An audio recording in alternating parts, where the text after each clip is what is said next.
Right now, I have not met one Tongan. What's been the hardest challenge? A few usos out there. Looking at some of your Instagram posts. I work at a timber yard. So appreciate it, mate. My name is Vili. I work at a timber yard as a yardsman and slash salesman. Oh, what's your ethnic background? Tongan. I remember looking at some of your Instagram posts and that, I see that you do a bit of bodybuilding. Tell us more about that. So bodybuilding, I started back in 2022, late 2022. Mid-season, I was still playing a bit of footy down at Marrickville Kings. I was actually inspired by a friend's father who actually did bodybuilding himself. Just complimented me every time I was training with his son, saying that I had a good physique for the sport. And then towards the end of the year, I thought I'll give it a crack and challenge myself and do something a bit different, get out of my comfort zone. And 4 years later, still in it. So you coming from a Tongan background, I'm assuming not so much Tongans in your kind of industry for bodybuilding. Tell me more about that.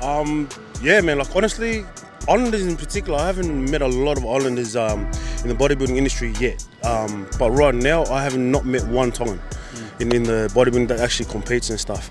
A few usos out there, which man, they got some great physiques. But man, I just want to push our Islanders out there, man. We have the physique, we have the build for it. Obviously, a lot of us need to train our disciplinary in the diet-wise, food aspect. And what's been like the hardest thing, you being in you being a father during the day, and then bodybuilding during the night? I don't know if it takes a lot of your time, but what's been the hardest challenge, like being a bodybuilder?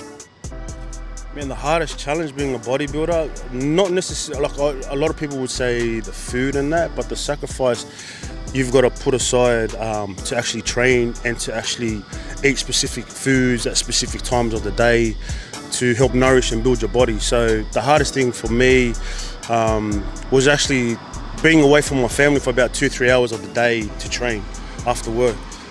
Me working about 10 to 12 hours a day, 5 to 6 days a week, and then coming home and having a little time with my family to, sort of better myself in the sport that I've taken on. It does take a toll on me, not physically, but more mentally.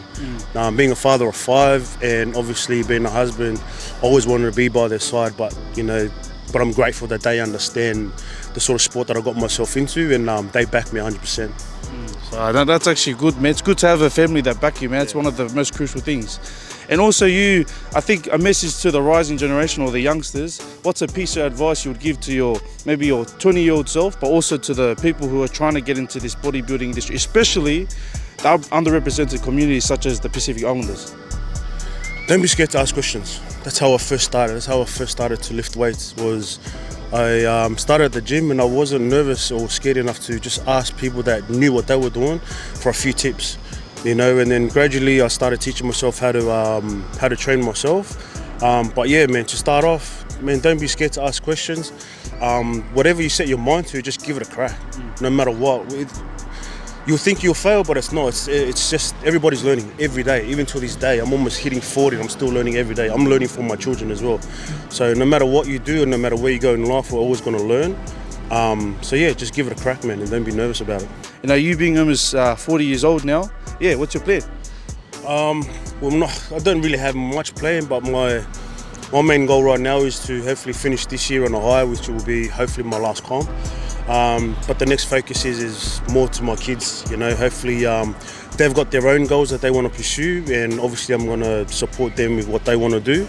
And hopefully they succeed in what they want. So yeah, man. Everyone, man, make sure you watch Vils on Instagram. Watch his page.